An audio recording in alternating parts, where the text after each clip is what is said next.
Hi, everybody. We're going to get started in just a minute here. Just going to wait for a couple more folks to be let in.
Hi, everyone. We're so excited to have everyone here today. My name is Miriam Mack, she, her, from the Bronx Defenders. Before I get started, we want to make an accessibility announcement. Today, we have Ana Jimenez with us here for Spanish interpretation. If you need Spanish language interpretation, please click the globe icon at the bottom of your screen and select Spanish. For CART services, please click the link in the chat, which we will drop momentarily. Or you can also use the live captioning option on Zoom. It's at the bottom right-hand corner of the screen. Finally, for ASL, we will have 4 American Sign Language interpreters here with us: Monique, Beth, Christopher, and Samantha. We will spotlight them throughout the press conference. For folks who are speaking, if you can make sure to speak slowly and clearly, that will be very helpful for us and for our interpreters, CART and sign language. And also for the Q&A, we will have a question and answer session at the end of the press conference. Please use the Q&A function to ask questions of the panelists. And I will pass it to Halima. Thanks, everybody. Good morning, everyone.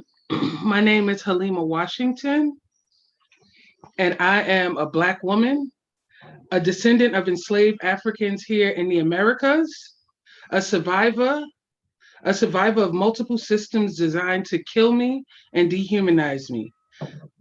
I am a survivor of the child welfare system, criminal justice system, education system, and healthcare system. I am a mom of 4 children. I live below the federal poverty line in the poorest congressional district here in New York City, in the Bronx. I'm an advocate, an activist, an organizer, and a community coordinator at Rise Magazine.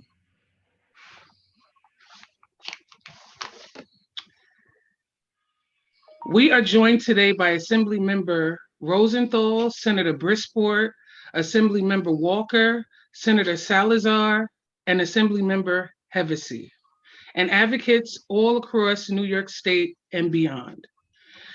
We are here today as people impacted by the family regulation system, activists, organizers, and advocates to say loud and clear that Black and Latinx families have the right to dignity, autonomy, and respect. To begin to honor the dignity, autonomy, and respect of Black and Latinx families, we must begin to shift power away from the family regulation system and disrupt the various ways that the family regulation system ensnares, polices, and punishes families. Before we jump right into our speakers, You have just heard, and you will hear many of our speakers refer to the family regulation system rather than it as the child welfare system or child protection system. We do this intentionally, mindful that for many who have been impacted by the family regulation system, there is no welfare or protection to be found in this system at all. Rather, you will find regulation, surveillance, family separation, isolation, and punishment. Every day, the family regulation system disrupts the lives of thousands of families, exposing them to the long lasting harms and traumas of unyielding surveillance, monitoring, separation, and dissolution. The family regulation system, like the criminal legal system, disproportionately targets Black and Latinx low income and marginalized families. It demands an ill defined and ever changing perfection from parents without offering support, equality, and dignity to families, and without any way seeking to change the racist and classist structural inequities that cause families to struggle. Today, we are here to talk about important pieces of legislation that seek to disrupt some of the myriad of harms of the family regulation system by demanding that the family regulation system respect families' rights and starts to shift power back to families. These bills are not about creating new rights, but where parents with race and class privilege can count on these rights being respected. Black and Latinx parents can count on them being flagrantly ignored and trampled. What is remarkable and unconscionable is that we have allowed this to persist for so long. In New York, if you are Black, brown, or low income, your interactions with the family regulation system and hospitals, who often report to the family regulation system, are marked by information being withheld rather than transparency. No more will ACS and the family regulation agencies hold all of their information and make all of decisions. No longer will they do this. You will hear from a variety of voices and advocates about three bills, all of which begin to shift power and autonomy back to families. You will hear about the Miranda Family Rights Bill, which requires family regulation system workers to give orally and in writing information regarding the parent or caretaker's rights during family regulation system investigation at the initial point of contact with the parent or caregiver. The confidential reporting bill, which will prohibit people from anonymously reporting allegations of child mistreatment to the state maltreatment hotline, and the informed consent bill, which will require healthcare workers to obtain verbal and written specific informed consent before drug and alcohol testing and screening of pregnant people or newly parenting people or their newborns while in hospitals. With that, I'd like to introduce my friend and comrade, Joyce McMillan, a thought leader, advocate, activist, community organizer, and educator, founder of JMAC for Families, an organization that seeks to abolish family regulation systems while simultaneously creating a system that truly supports families. And she created the Parent Legislative Action Network, or PLAN, a coalition of New York City parents and advocates committed to reducing and eventually ending family regulation system harms and transforming the way society supports families. Among her various efforts, Joyce has been a driving force behind these important pieces of legislation and visionary resistor of the family regulation system more generally for decades. Joyce?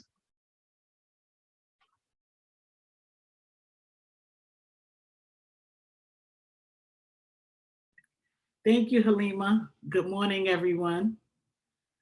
So my name is Joyce McMillan. and I am a parent who was impacted by, we call the family regulation system. I like to personally say the family destruction system, because when ACS came into my life, everything was intact. I did not know my rights. And so I allowed ACS to ask me to give them a urine sample. And when I did, they turned my life upside down and dismantled it. When ACS came into my life, I was on leave from work in Wall Street. I had a 3-month-old and a 9-year-old who was in private school. When ACS left, they left with my children simply because of what was in that cup of urine. They did not ask or care to see how my children were being cared for. Just the simple use of a substance was enough to remove my children to them. And they pretty much destroyed me. I was left with no car.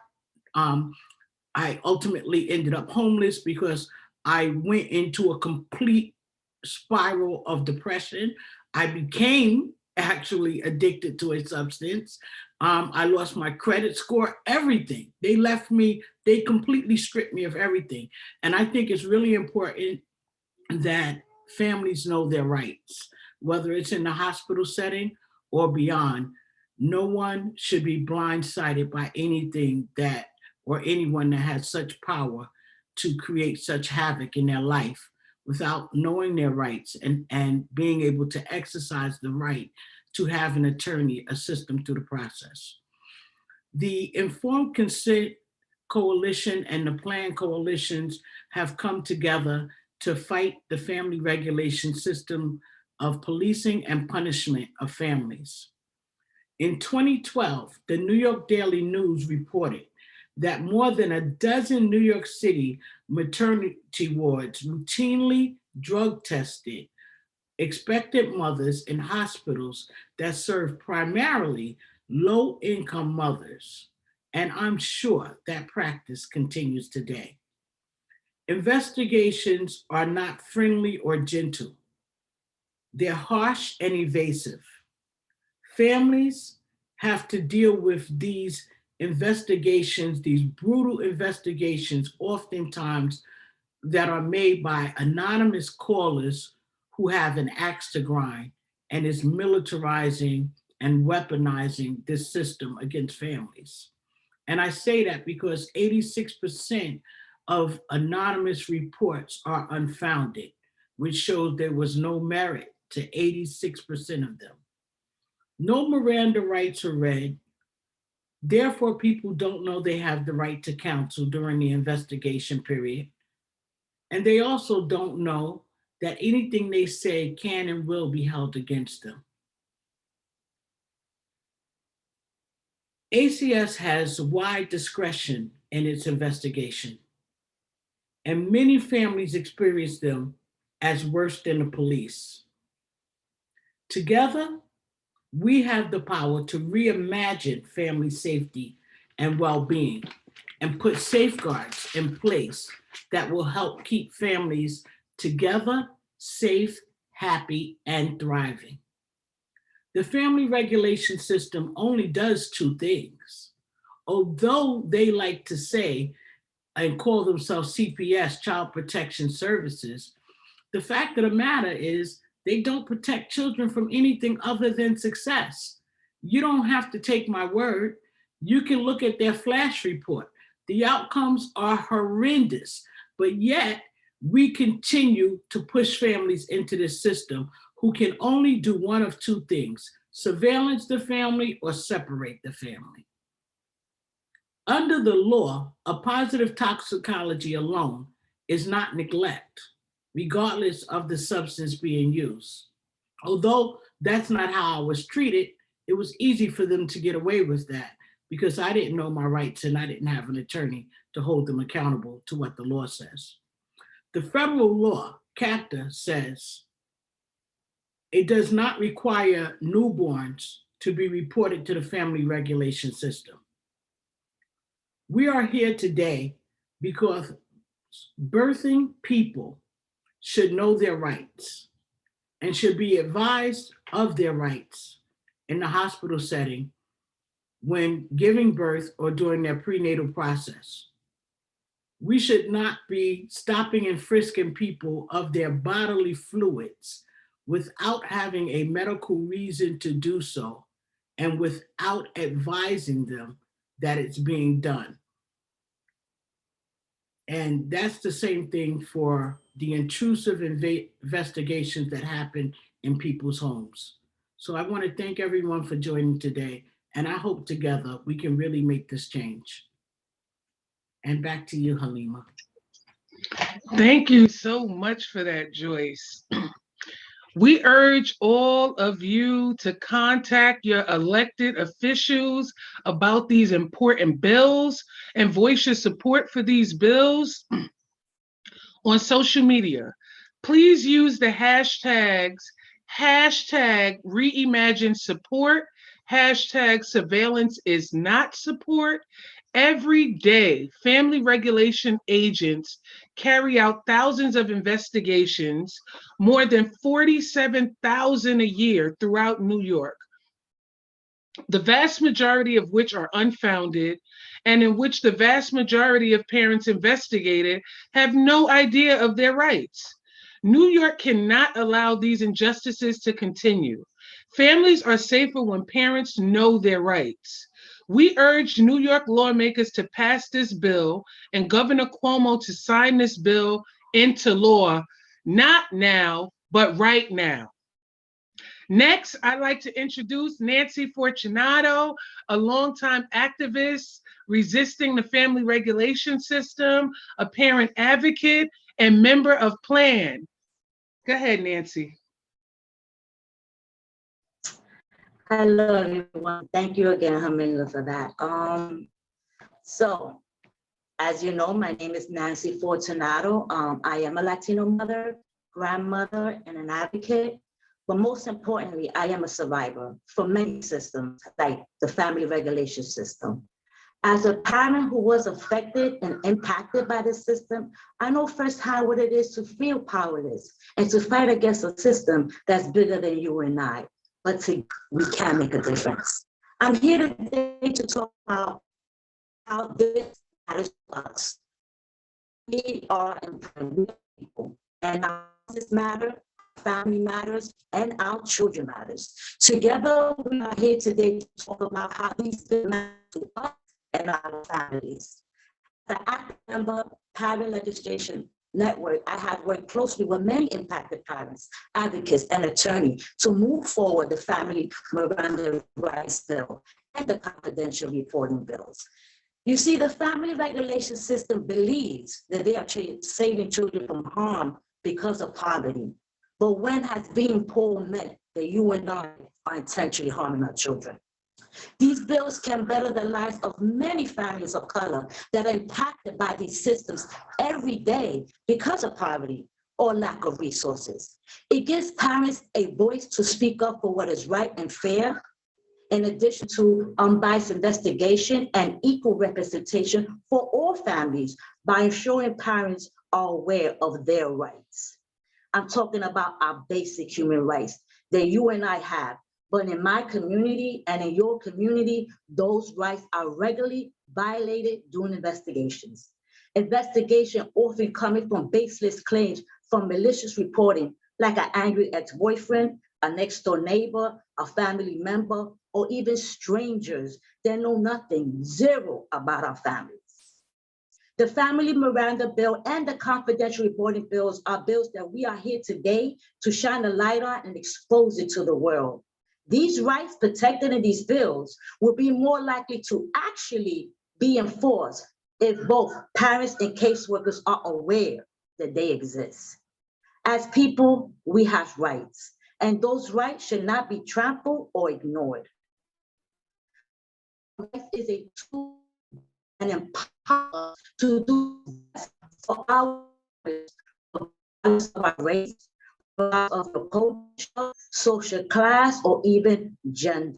This is so important in my community and in your community, where systematic racism and oppression of the family regulation system continue to cause harm. Justice is injustice. without transparency, equality, and accountability. Together, I can say that we are resilient. And our voices really do matter, our family matter, and our children matter. There's a verse in the Bible that says, my people are destroyed because of lack of knowledge. So I'm here today to say that no more will we be silent. No more will we allow you to trample over our basic human rights and self-worth.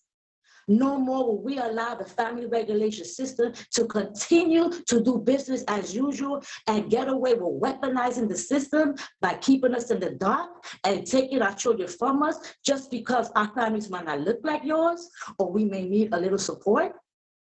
No more will we allow you to keep us under your control. We are here today to hold the family regulation system accountable for the harm it inflicts in many families and in many communities. Thank you so much. I'm happy to be here with you all, and power to the people.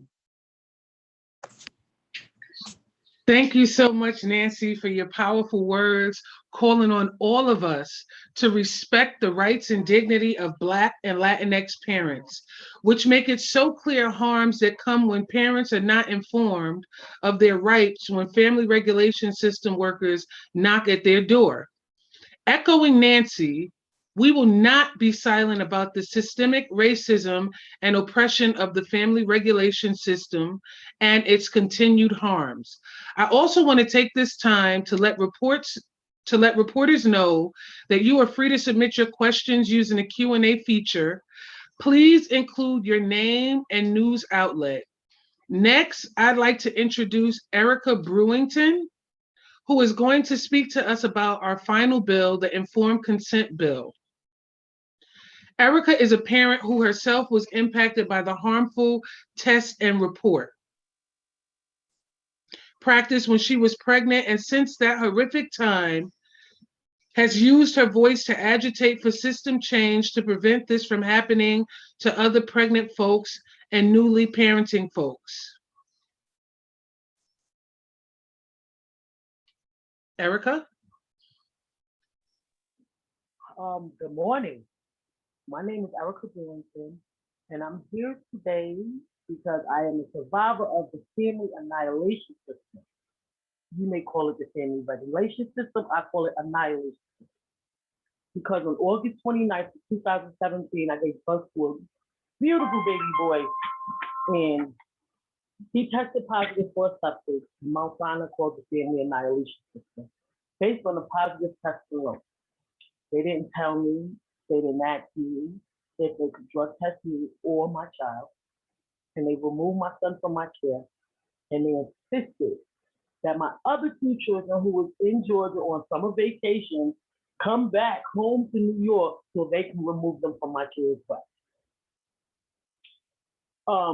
They put them in a home with a stranger that was having a hard time communicating with them. The stranger couldn't care for my children because they have special needs. And the stranger received a lot of money in exchange for caring for my children while I continue to struggle to get them back. You need to combat the mythology around parenting and drugs. Why should Black and brown people who use the substance not get to raise their kids? White people that live in affluent neighborhoods do not get policed by the family annihilation. Substance use does not define how much people care for their children or their ability to parent. Harm from family separation can have long-lasting traumatic effects for both parents and child, especially children with special needs. Family separation means that siblings are deprived of their relationship with each other, their parents, and other family members. Instead of jumping to remove children from their parents, let's see if there is even a problem. And if there is a problem, let's get to the root of it, give support, and find out if people need food or housing or training skills. But the family annihilation system does not do any of that. And they should never be trusted. It should be a people within our community to help parents that's having problems. Let's go back to the village, the safe place that love and care for our people. And thank you. Thank you. Thank you so much, Erica. Again, register your support for these bills on social media using the hashtags hashtag reimagine support and hashtag surveillance is not support. Fundamentally, a drug test is not a parenting test. As Erica made clear, the non-consensual drug and alcohol testing and screening of pregnant people, newly parenting people, and their newborns is a violation of individual bodily integrity and unnecessarily exposes new families to the risk of traumatic family separation. We must end this practice not now, right now. Next, I would like to introduce Assembly Member Rosenthal, Assembly sponsor to the Informed Consent Bill, who represents the 67th District located in Manhattan. Speaker Rosenthal? Thank you. Thank you, Halima. I'm Assembly Member Linda Rosenthal, and I'm the sponsor of Bill A4285, and I'm honored to be here with all of you tremendous advocates and groups, Bronx Defenders, Movement for Family Power, JMAC for Families, Drug Policy Alliance, and Plan to put out into the world our plans for the next few weeks of session, because it's been a long time coming, all of these bills. Now, I am now chair of the Social Services Committee, but last year I was chair of the Committee on Alcoholism and Drug Abuse, where I found tremendous problems within the system, the way people viewed substance use disorder, how to treat it, and the people who were in the system and were not being treated properly. So I learned from the advocates about how pregnant people were stripped of their own autonomy over their own bodies and the bodies of their babies to no good. Those kinds of episodes usually lead to taking the child away from the parent. And we know, and experts know, that if you take a child away from the parent, the child suffers trauma, the parent suffers trauma, and the result you get is perhaps a generational effect of harm. When we know the best thing to do is to leave the child and parent together. But the system has contrived a path that blocks the good way to handle the situation. We know that Black and Brown families have been treated differently by our family regulation system. Families of color are subject to more anonymous reports of abuse than white families. And once they're ensnared in the system, they continue to be treated more harshly, despite the harm that we know it causes. You know, I have worked with a handful of tremendous groups to craft a bill that would end the test and report practice, where people who are pregnant or their newborn children are given a drug or alcohol screening simply so the medical provider can report any positive results to the family regulation system. When a person enters into a relationship with their doctor, it is supposed to be built on trust. And part of that is having the ability to consent to any and all procedures.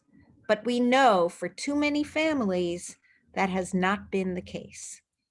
People who are pregnant, people who use drugs, have been abused by the system for far too long. Medical providers have tested them and their newborn children in secret, so they could report a positive result to the family regulation system. Now, just because there may be a positive report, that result has no bearing on how they should be treated. The tests are used to make a judgment call on whether the parent would make a good parent, something that no drug test can predict. There are different ways of looking at the situation, talking to the parent, certainly not taking away the child, causing agita, causing anxiety, causing the loss of a child to the parent when if a newborn child needs its parent and the parent needs its newborn child to create a bond so they can recover together, so they can grow together. So that is the strongest relationship in each other's lives. People with substance use disorder deserve care and compassion, not punishment and criminalization. And so my legislation that I carry with Senator Salazar will require medical providers to obtain the informed consent of a patient before even ordering any drug or alcohol screening. And parents must be provided with information about how the test results will be used and to be made aware of any risks involved. We know that when doctors and other medical professionals take an oath to do no harm, they're abiding by that, except when they don't. And that's when they test and report, and those results enable harm against countless pregnant people and their children who were taken away from them simply because the system thought the substance use disorder made them unfit to be parents. We have to smash that kind of thought. We have to change the process, and we're going to change the system that has allowed this practice to fester. I'm just so proud to be working with all of you, with your lived experience and with your tenacity, because as you said, now, it's not now, it's right now. And Senator Salazar and I are committed to passing this valuable legislation this year. Thank you. Thank you so much, Assemblymember Rosenthal. And thank you for taking up this important issue back in 2019. We know that punitive and stigmatizing responses to substance use, whether during pregnancy or while parenting, do not make children and families safer. To move towards supportive prenatal and postpartum health care, we must put an end to healthcare practices that erode trust and erect a system of true support. Next, I'd like to introduce Senator Brisport, Senate sponsor of the Family Miranda Rights Bill, who represents the 25th Senate District in Brooklyn. Thank you. Thank you, Ms. Washington. Good morning, everybody. I want to thank the Bronx Defenders for assembling this press conference and also, bringing together legislators and advocates to fight for these incredibly important bills. So again, I am State Senator Jabari Brisport. I hold the Miranda Bill S5484A in the Senate, which would require Child Protective Services to disclose rights to parents or caretakers orally and in writing. My goal as the chair of the Committee on Children and Families, which oversees and regulates a lot of foster care, is to reduce the number of children entering the foster care system in the first place, which may sound counterintuitive because you don't hear that in many other fields. You don't hear the people who are in charge of education saying they want fewer children to be in school. You don't hear the people in charge of housing saying they want fewer people to have homes. But there is something profoundly disruptive about breaking a family up. And you've heard the stories already from so many of the speakers on this call, from Ms. Washington, from Ms. Fortunato, from Ms. Brewington. There is something very profoundly disruptive about splitting that family up. And I want to be clear about the system that we have now. Any system where you can be treated differently by the system because of the level of access to knowledge that you have, where there's a difference like that, that system will hit hard on the marginalized. It will hit hard on the people that don't have access to that knowledge. Black kids are disproportionately represented in the foster care system. Poor kids are disproportionately represented in the foster care system. And if I can appropriate a quote that I've heard a lot, you may have heard the phrase, democracy dies in darkness. I would also like to add that equity dies in darkness. Justice dies in darkness. So thank you for being on this call. I would like to shine some light on this process, ensure that families are aware of their rights with this Miranda bill. And I would thank you for your support in helping us pass this bill across the finish line this session. Thank you. Thank you so much, Senator Brisport. New York has been overdue for this important reform. Knowing your rights should be a right, accessible to all, not a privilege. Rights cannot be real and meaningful if they are only known to and understood by family regulation system workers. They don't even understand it. Next, we have Assembly Member Latrice Walker, Assembly sponsor of the Family Miranda Bills the Family Miranda Rights Bill, who represents the 55th Assembly District and Brooklyn again. Thank you, Assemblymember Walker. Awesome. And so I proudly represent the neighborhoods of Brownsville, Bed-Stuy, Crown Heights, East Flatbush, East New York, and Cypress Hills.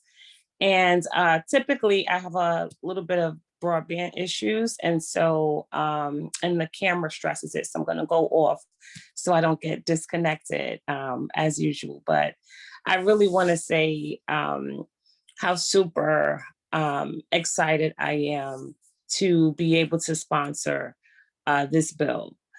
And particularly, you know, growing up in Brownsville and representing the community I was born and raised in, gives me a particular insight as to sort of everyday goings on. And I remember my mom being a foster parent when I was a kid, and what that experience was like for the families that we were there to support. I also know lots of families who took advantage of many of the systems that were in place in order to reunify families and keep families together. And just recently, we held an event in the community, and there were a number of women who were coming over to myself and Councilmember Alika Ampry-Samuel, and they were telling us how ACS was just at their house and removing their kids. And it was weird because our initial response to that was, have them call me and bring me the kids. Like, you know, as opposed to you shuffling our babies through a system that is unknown. We'll just do whatever is necessary in order to stand in the gap for our families, for our community children. And then one day I got a telephone call from another girlfriend who ACS contacted her about a tip from her neighbor. And her neighbor had been going through, you know, some situations. And I guess it was a neighbor who was being very vindictive. And I mean, this was the proudest mother that I've ever met. Now I know I carry my kid everywhere with me, but I hardly ever see this woman without her son. And when she calls me, of course, the first thing, even those women who came over to us in the park, it's always like, what do I do next? I don't know what to do. I don't know who to contact. And so it said to me that the same way that folk are able to get copies of their rights in a criminal situation, though we need to do better with that as well, that it is important and it is imperative that families understand the do's and don'ts for I know we're not calling it ACS, the regulators, the militarized family workers, the subcommittee of the police department over families. And I already see my phone is starting to act up. And so I know how important it is for families to be able to receive information firsthand about rights to an attorney, about rights not to have people into your home if you don't want them to, and the fact that they need court orders in order to do these things. And then what are some of the tools that are at your disposal if you find yourself at the jurisdiction of a family court proceeding. It's a scary moment. It's not just a scary moment for the mother and father, but also, of course, with the babies. We've had a number of situations where whenever it is one child is taken into by this system, and then the mother turns around to have another baby, and then every one of her babies, like her entire legacy, generations of her womb, are being stripped away from her. And then we all sat idly by as we were watching everyone say, keep our families together. But we were allowing the New York City government system to continue to terrorize our communities and our families disproportionately. And we, I heard the sister when you first began, you were saying that you are a descendant of slavery here in America, and you know what happened to to the women and our families when sometimes we have to give birth in fields and in uncompromised positions, and you don't even get an opportunity sometimes to kiss your baby before they are stripped out of your arms and taken through a system where they're going to be further terrorized, so that they never have an opportunity to break a vicious cycle. So it is important for us to be able to provide the tools that are necessary in order to provide an adequate defense when this regulatory agency over families comes a knocking. So I am honored to carry this bill in the New York State Assembly in partnership with Senator Brisport.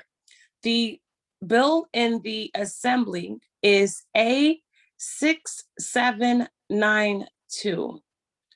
A6792.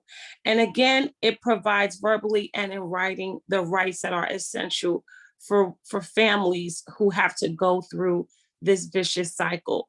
I encourage folks to get behind this bill, to speak to mothers within our community so that they are empowered.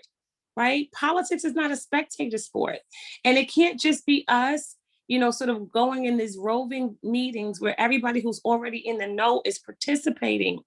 But, the sister who is living in Brownsville houses have no idea that you're working so hard in order to make sure that she has everything that she needs to keep her family together. And that we will stop at nothing to make sure that that's a possibility and a reality for her.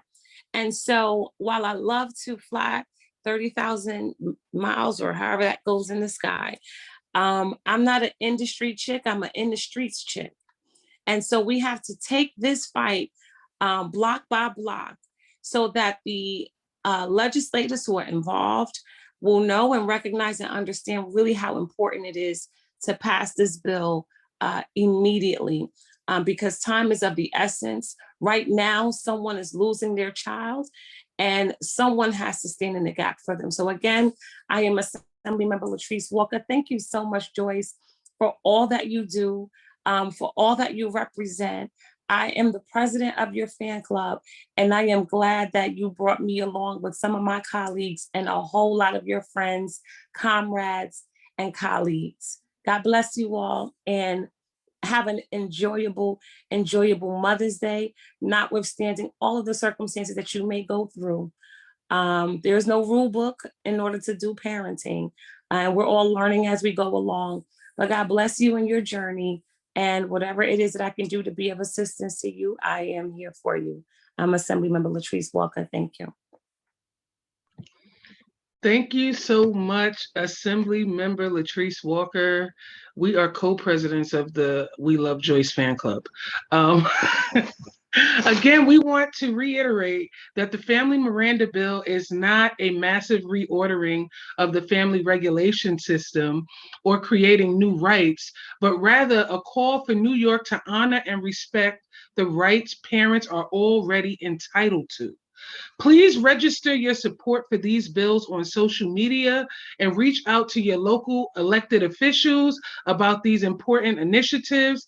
Next, I would like to introduce Senator Salazar, Senate sponsor of the Informed Consent Bill, who represents the 18th Senate District located in Brooklyn. Okay, Senator Salazar. Thank you so much. It's so wonderful to see Brooklyn so well represented on this call with all of these elected officials. Thank you first and foremost to those of you who have the courage to share your personal experiences with this system and the harm that it has caused. And thank you for taking those experiences and using them to try to help prevent that from ever happening to another parent, another child, another family.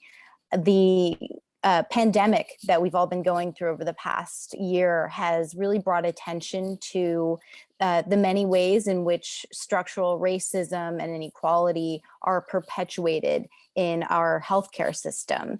And some of the ways that that shows up in our healthcare system is the targeting of pregnant people, new parents, and their newborns, which are mostly, particularly Black and Latinx parents and families, for non-consensual drug tests by hospitals and the reporting of the results of those tests by providers to family regulation system authorities. When a pregnant person comes to a hospital seeking medical care, there's an expectation that they will receive only services that they consent to. And so the involuntary drug testing of pregnant and prenatal people not only runs counter to that, but it also serves as a disincentive in the pursuit of good medical support in childbirth. The use of drug testing without express consent from parents undermines maternal health, and it unnecessarily exposes new families to the risk of trauma and family separation. Toxicology results or drug tests don't say anything about a parent's ability to parent their child or to provide a safe and caring home for their child. The entire test and report practice makes pregnant people fearful of seeking necessary prenatal care. And the system's use of non-consensual drug testing has often led to newborns being taken away from their parents during a critical stage of development. Really, these are truly precious moments and a precious time period in the lives of newborn babies and of their parents. So I want to thank you all for supporting the Informed Consent Bill. Really what we're trying to do here is strengthen New York's existing informed consent framework and trying to ensure that the rights of all parents, including Black and brown pregnant people and new parents, are being respected. The bill in the state Senate is currently in the committee that I chair, the Women's Issues Committee. We plan to pass the bill through committee this week so that then it can be brought to a vote and pass in this legislative session. Just want to thank you all again so much for your support. Let's get this done together. Thank you, Senator Salazar. This type of reform is so urgent and in fact is supported by numerous professional medical organizations, including the American College of Obstetricians and Gynecologists, who just recently issued a statement calling for healthcare providers to obtain informed consent from the pregnant person or the parent before testing the pregnant person or neonate. Next, and that's the unborn fetus. Next, I would like to introduce Assemblymember Hevesy, Assembly sponsor of the Confidential Reporting Bill, who represents the 28th Assembly District in Queens. Great. Good morning, and thank you, Ms. Washington, and all my friends from Plan for allowing me to be here. And to all my colleagues, I'm grateful to be on a virtual stage with you talking about these specific issues.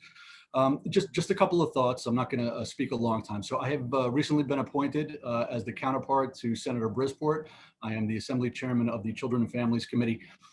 One of the things I am to do with the senator, if possible, is to hold hearings on the child welfare system in the immediate future. I'm sorry, the family regulation system, as you call it, because there are so many problems and so many gaps that I think we need to look at it in its totality. And I look forward to doing that in the near future so I can get a better sense of the stories and the people who are brave enough to disclose what's happened as their families and themselves have been touched by the system. I think we need to delve into it and really get a sense of all of the problems, and there are a lot at first blush. Let me say first, I want to thank Linda Rosenthal and also Senator Salazar for introducing, in particular, the informed consent bill. I got to tell you, I can't believe that in 2021 we are still fighting over informed consent for testing for patients. That is an outrage. And the fact that Senator Salazar and Assemblywoman Rosenthal are leading that charge, I'm really grateful to the both of them, and I support that legislation. In addition to Senator Brisport and also Assemblywoman Latrice Walker, who's a great leader on these issues, thank you for putting in the Miranda rights bill. The process where somebody shows up at your house to discuss your behavior and then potentially with the possibility of taking a kid away is the most adversarial kind of contact you can have with the system. And in particular, you know, I try to put myself in the shoes of somebody who's getting that knock on the door. And I will tell you that I am an assembly member. I read law all day. And if somebody came to my house and started to talk about the child welfare law and the rights that I do or do not have, I am at a complete disadvantage because the person who is walking in from CPS knows everything and I know nothing. And that is something that we cannot allow to continue. So thank you to Assemblymember Walker and also to Senator Brisport for putting that bill in. I support that bill. And then finally, I'd like to touch on what you're referring to as the confidential reporting bill. I will be putting this bill in. I have worked with some of the people on this call who have put that bill together. We are going to have to do some amendments and some conversations, but here's the importance of that bill. I believe the best way for kids to deal with the family regulation system is to not be involved in it. And right now, what you have is a large number of calls going into the SCR that aren't about child abuse, that aren't about neglect. They're about other things. They're a pissed off landlord who wants to get somebody out of the building. They're a dad who's angry and wants to cause trouble for a mom and their kid. There are a lot of calls that are going into the system for to use the system as a tool of harassment, which is just unacceptable. And also considering the fact that ACS and CPS workers are required by law to investigate every time a call is made, that's telling me a number of things. One, that the system is being used as a tool to harass people that shouldn't. And second, and just as important, you're trying to make sure that this particular system, sorry, I lost my train of thought. This particular system, part of the problem is it also is disproportionately used against Black and brown people. And I think that these calls going into the system are one of the drivers of that. So I look forward to working with all of the people on this call. Again, I would like to do hearings on the topic of the family regulation system and work with you going forward, because I think we have a lot more problems than these three bills address. I am supportive of all three bills, but I think we need to work together and learn. I need to learn a lot more about your stories and ways we can collectively and collaboratively work together to change the system so we're not losing as many kids as we are to repeated trauma that's caused by the system. Thank you for having me here today. I appreciate it. Thank you, Assemblymember Hevesy. The need for the confidential reporting bill cannot be understated. Day in and day out, too many families live under the stress, strain, and trauma of family regulation system investigations. One way to limit this harm is to prevent anonymous calls to the SCR, which are often malicious and baseless and used to harass families. I am now going to introduce Dr. Kima Joy Taylor, a pediatrician and health policy advocate focusing on racial disparities in screening and treatment practices for parents with substance use disorder, management of neonatal abstinence syndrome at hospitals in California, among other things. Dr. Taylor regrettably could not join us virtually today, so we will be sharing her words as she has pre-recorded. Thank you. Good morning. My name is Dr. Kima Taylor. I'm a pediatrician by training and founder and managing principal of Anka Consulting, a healthcare consulting firm. Every day, new parents are being separated from their newborns due to drug and alcohol testing and screening that's largely not consented to and often not required by law nor medically based. Relying solely on drug tests, positive or negative, misses the mark. It ignores the importance and value of the relationship and trust building between health and social service providers and patients that can improve health and social well-being for parents, infants, and their families, which is the goal of individual and public health services. Informed consent, the conversation required to obtain it, and the verbal screening that could go along with it may not only obviate the need for testing, but can help to build and or preserve a patient-provider relationship. In conjunction with easily accessible, evidence-informed, culturally linguistically effective community-based health and social services can improve outcomes for pregnant and parenting people and their babies, whether they're using drugs or not. We're not asking for the legislation of medical practice. The provider can still perform any tests they feel are needed after obtaining consent, and in an emergency can follow emergency procedures outlined for other tests requiring consent, like spinal taps. This bill simply seeks to draw attention to the often inequitable consequences of current practice while also elevating the rights of the birthing person, their family, and promoting their well-being and access to patient-centered, equitable health and social services. Thank you.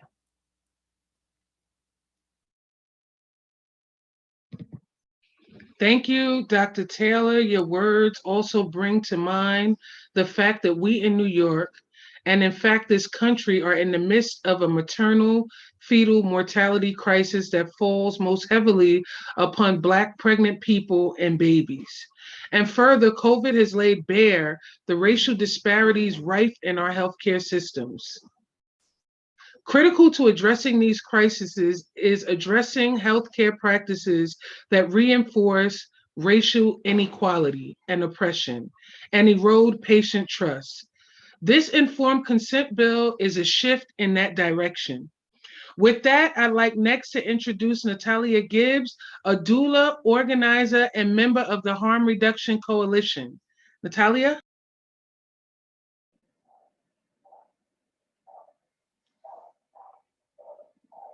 Thank you for that introduction.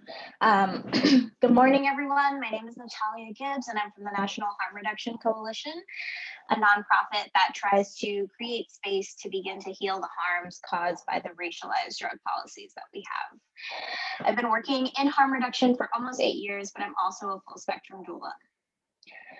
And what I've learned is that most of the problems our society links with drug use are not caused by drug use. For example, things like disease, crime, violence, all of these stigmatizing words that we use to other people and their behavior are not actually related to the substances themselves, but to structural racism and criminalization. This year marks 50 years since Reagan declared the war on drugs and almost 150 years since the first drug law in the United States. But this attack on people of color has a much longer history. That's why when we say racialized drug policy, we're acknowledging the long history of drug laws as a xenophobic tool used to control populations, villainize people who are not white, and to criminalize poverty. As humans, we have been using substances to alter our mental state since before 4000 BC.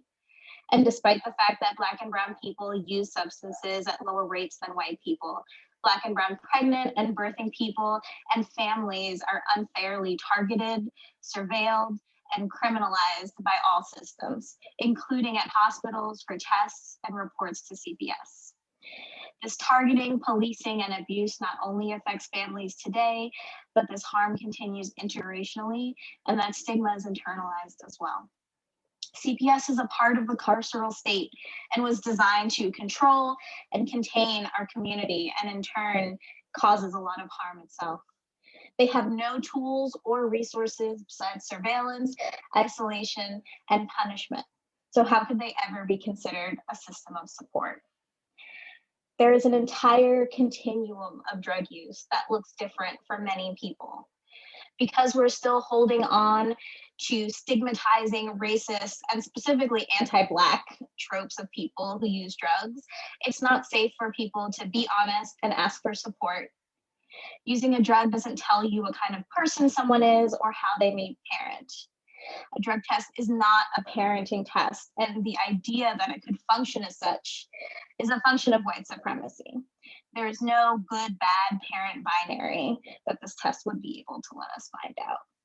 The test and report protocol fails to account for any nuance, and it fails to account for people as people. Harm reduction services have provided so much evidence that support and non-judgment improves community safety and saves lives. We need community-based alternatives that truly support parents and families, sustainable ones. And getting there involves unpacking the layers of paternalism and restoring autonomy to people. This looks like informed consent for toxicology testing and screening. This looks like financial support. This looks like affordable housing. This looks like universal health care and behavioral health care that is accessible and non-stigmatizing. This looks like childcare, and most of all, this looks like keeping families together. Thank you. Thank you, Natalia, for highlighting how critical, supportive, non-punitive, and non-stigmatizing care is for healthy pregnancies, healthy mamas, and healthy babies. And more importantly, I want to lift up again, a drug test is not a parenting test. A positive drug test says nothing about a parent's capacity to parent their children or a parent's love for their child. Next up, I'd like to introduce Melissa Moore, Director of the Drug Policy Alliance. Melissa? Thank you so much, Halima, and thank you to all of the speakers, to the leaders who are standing up today to talk about something that has been invisibilized for far too long. The Drug Policy Alliance that I direct the New York State office for works toward the regulation of drugs that's grounded in science, compassion, health, and human rights. And we work to reduce the harms of both drug use and drug prohibition, and to promote the autonomy of individuals over their minds and bodies. And this is particularly important with regard to parents and the family regulation system.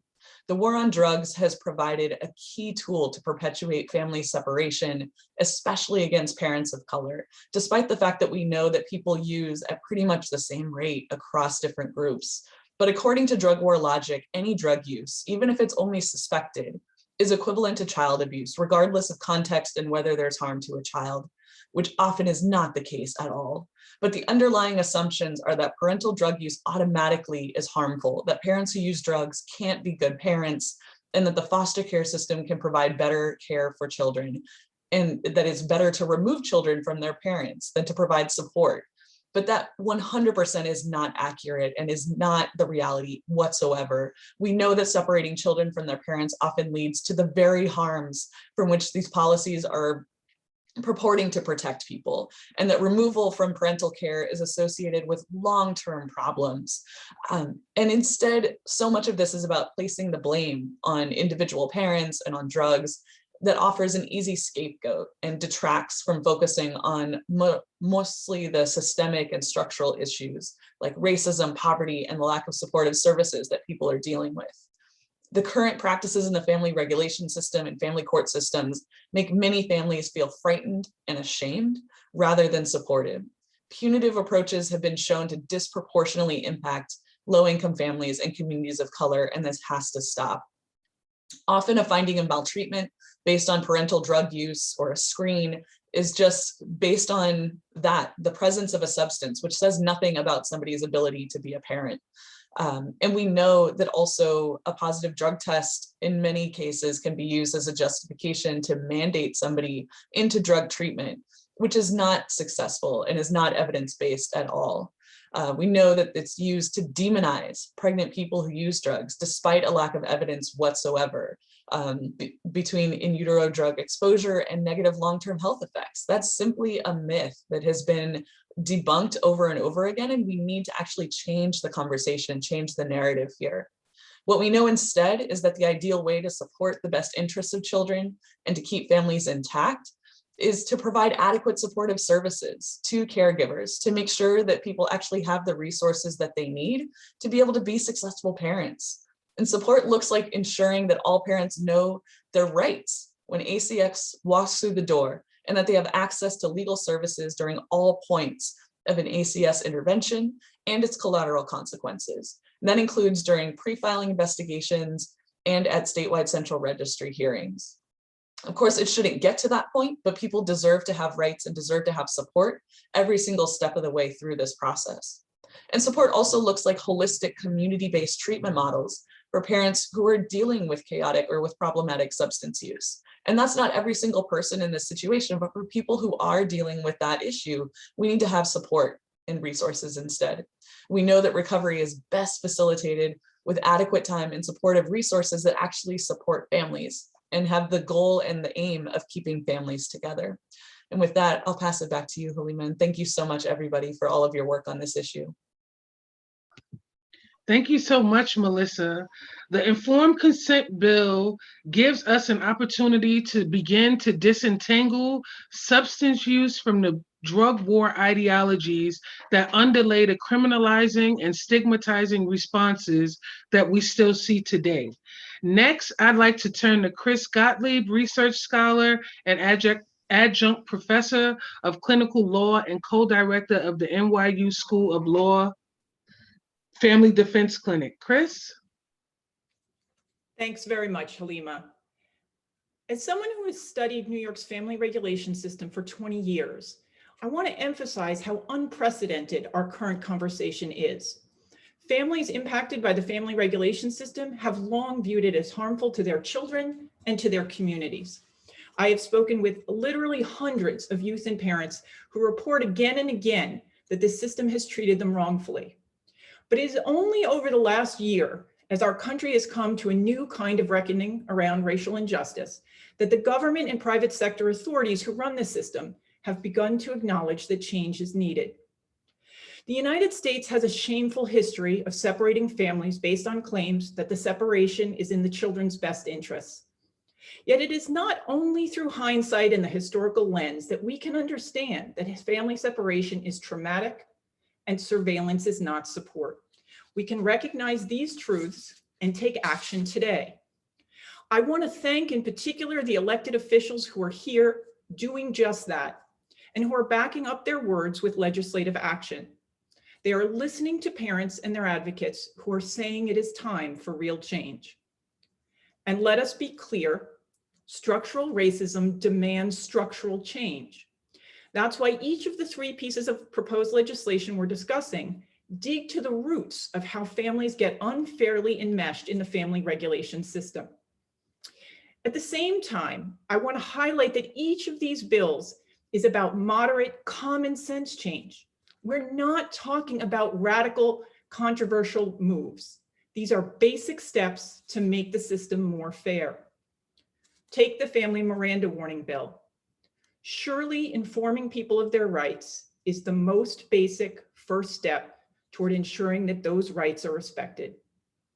Yet in our system, not only do government agencies conducting child maltreatment investigations fail to inform parents of their rights, they actively misinform them and routinely misrepresent their legal authority.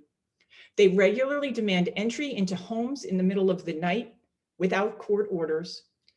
They often strip search children and question both adults and children in a process that it is at its best is invasive and intimidating, and too often is disrespectful, dehumanizing, and traumatizing.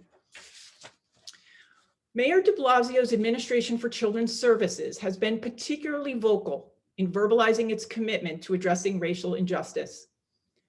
As well it should be in a city in which approximately 95% of the children in foster care are Black and brown. But statements of commitment as important as they are not nearly enough. It is time to walk the walk. These 3 pieces of legislation are moderate common sense steps toward meaningful change. I hope the media will ask the mayor and ACS tough questions about why they're not yet supporting them. I hope they and political and civic leaders around the state will choose to embrace rather than resist this much needed change. Thanks very much. Thank you so much, Chris, for highlighting how these bills are not establishing new rights, but rather demanding that the system respect the rights that have been long established. It is profoundly unjust that these rights have been trampled on for so long. So again, our call is to demand change that would begin to shift power and autonomy back to families entangled in the family regulation system's web. Last call to reporters, if you'd like to submit questions, please use the Q&A feature. Be sure to include your name and news outlet. Last but not least, I would like to introduce Emma Ketteringham, Managing Director of the Bronx Defenders Family Defense Practice. Emma? Thank you, Halima, and thank you to everyone who has spoken today, especially the parents who have been directly impacted by the family regulation system and survived with the energy to fight for change. Those of us who represent parents bear witness to a family regulation system operating with unfettered power. And we see the inhumanity and the harm to families that results. We see children torn from their families in the night because of a mistake of fact or misunderstanding that is left to be cleared up in court days, sometimes weeks later, long after the harm has been done. We see children passed to strangers when there is a relative willing and able to care for them. We see caseworkers take children away, not because they're in danger, but to force compliance by parents. We see parents purposely deprived of information about the system and knowledge of their rights. We see children deteriorate in the foster system, and we see children return home from that system, changed, their faith forever shaken. We have witnessed the trampling of parental rights, the abuse of power, and the senseless destruction of families without any evidence that it does any good, and with far more evidence that it does great harm. So just as the people of this state have called for change to the criminal legal system in the name of humanity, we call for New York State to lead the charge for change to the family regulation system. We urge you to pass these 3 bills. Together, they will provide basic fairness and some humanity in the family regulation system, a system with the awesome power to separate and ultimately dismantle families. The criminal system is far from fair and just, but at least it is impossible in this day and age to even imagine a criminal system where people are not just informed of their rights or their right to counsel. Yet that is true of the family regulation system. And so we must pass the Family Miranda Law. It's almost impossible to imagine a criminal system where the government must investigate and a family bear the prosecution of baseless charges by an unknown person. But that is true today in the family regulation system. And so we must pass a law that would curb the ability to weaponize the system. It's also almost impossible to imagine a criminal system where people are tested for reasons of surveillance without their informed consent or a warrant. But that is true in the family regulation system. And so we must pass the informed consent law. Family regulation agencies might oppose the passage of these bills. They will claim that they interfere with their ability to protect children. Do not be gaslit and do not be fooled. The police would say the same today if Miranda was up for passage. And yet, it's a fundamental right in the system that we take for granted. Any lawmaker who cares about racial equity must support the passage of these laws. Any lawmaker who cares about families must support the passage of these laws. Any lawmaker who believes in fundamental fairness and humanity and transparency must support the passage of these laws. There should be no hesitation and there should be no delay. In fact, we shouldn't be asking ourselves whether we support these bills. We should only be asking, how have we let this go on for so long? Back to you, Halima. Thank you.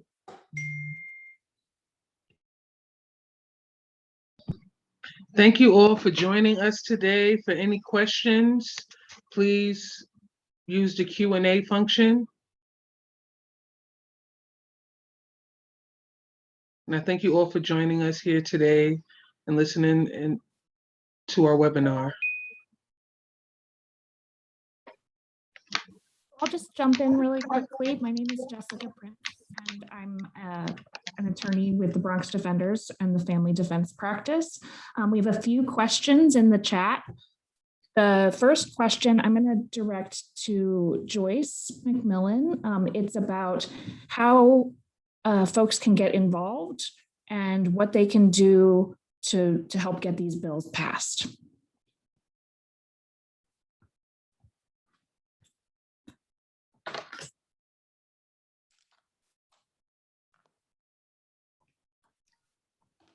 Sorry, I keep myself on mute. It's something new for me. You can join PLAN by simply sending an email to advocate and organize, AND, organize @gmail.com with join PLAN in the subject line. Also in the chat is a Google Doc for parents, just to get a sense for where you are in relationship to legislation and who your elected officials are. I hope to get a lot of emails that say join PLAN, especially from parents who have been impacted. Thank you. Thanks, Joyce. The next question is for one of the legislators, if any of you can really help answer this question. And it's, with less than 2 months left in the legislative session, what do you think needs to happen to pass these bills? So I can call on someone, or you could just jump in.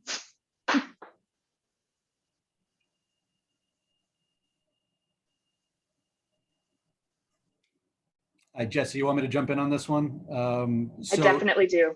Okay, cool. So the answer is continued push from the advocacy community. Our leadership is aware in both houses that these bills are a priority, and as much contact as people can have with their local elected officials to make sure that that's a priority. But I believe that the 2 months we have before the legislative session is plenty of time to make moves on these issues. So I think I understand it seems like a shortened time frame, but in Albany time, 2 months is a lifetime. We have plenty of time to get this done.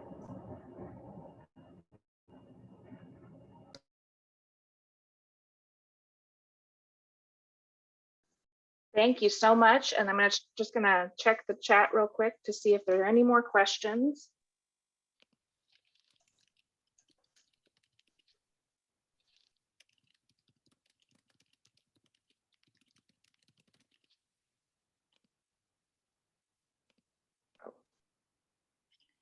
Thanks, Jesse. I also just wanted to jump in quickly to say that folks can join the Informed Consent Coalition by going to the link in the chat. It's at the Movement for Family Power landing page. The link is in the chat. Please do join us. This is a growing coalition of folks that Natalia spoke to, Senator Salazar, Assemblymember Rosenthal, Dr. Kima Joy Taylor, and Erica Brewington. We would love to build with y'all, and the link is in the chat. Thank you.